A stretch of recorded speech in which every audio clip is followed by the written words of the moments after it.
My first HO layout in a long time, Part 7, Adding Structures.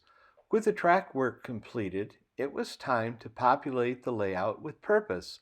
But first, an important note regarding LocoFi.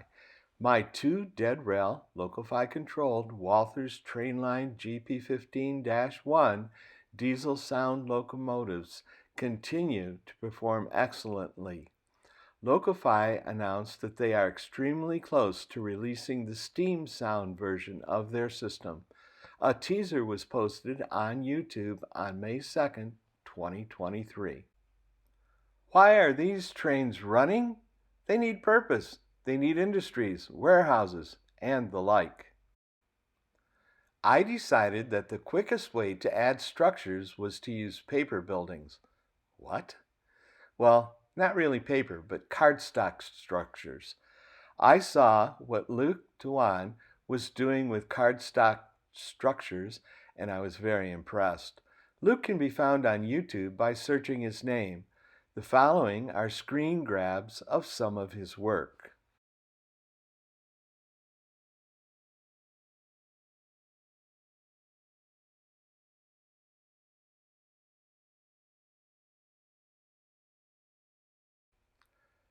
I watched many YouTube videos relating to cardstock structure modeling in general, and specifically for structures for model railroading. I found Sam Miller's videos both inspiring and educational. A link to his YouTube videos is located below this video. To try my hand at it and to learn more about cardstock models, I downloaded the free sample of the General Store from modelbuildings.org. It was a great learning tool, and it turned out okay for a first-time build.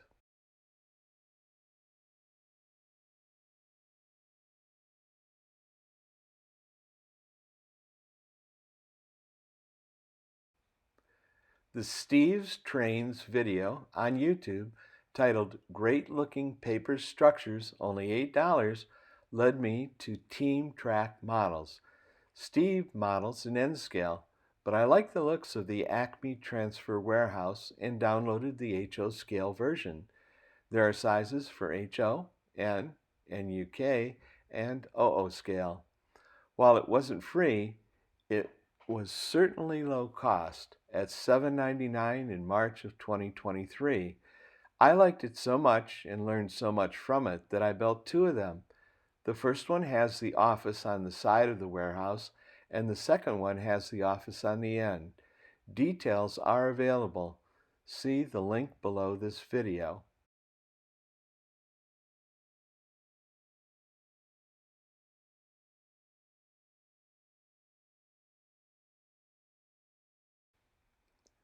Because Luke's and Sam's models from Clever Models look so good, I decided to give a Clever Models cardstock kit a try.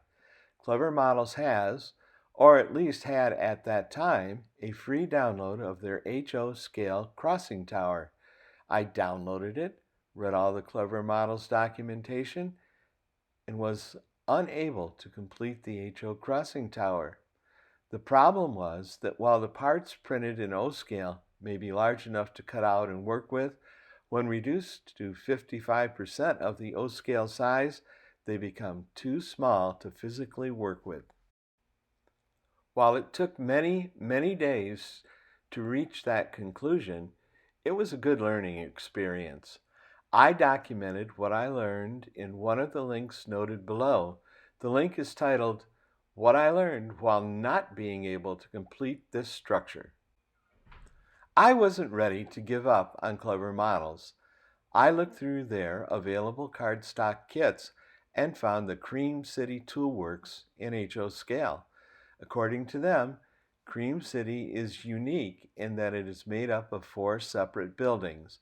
They also noted that the actual Cream City complex is located near Milwaukee, Wisconsin. They also have an O-scale version available. The most notable, but not the only difference, is that the HO version uses a creamy color for the brick texture, and the O-scale version uses a darkish brown for the brick texture. The photo on the left from their website shows the HO version's creamy brick color of the finished models and a photo of the original building. The photo on the right shows the brownish brick texture of the O-scale version in kind of an isometric view. I never found any photos anywhere of the finished O-scale version. Clever Models designs most of their cardstock kits, unless specified, to be printed at 100% for O-scale. On their website, they add the following information. Note, this kit comes in O-scale with instructions to print in any smaller scale.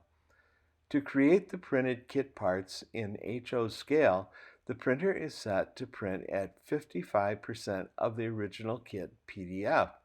Using that method, I was able to create the dark version of the Cream City Toolworks complex in HO scale.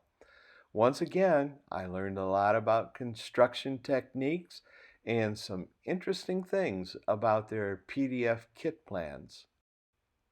The following photos show the 4 Cream City Toolworks buildings in their temporary positions. They are sitting on temporary craft foam board bases at this time. All of the buildings still need to have their roof details added yet. Building D is near the caboose.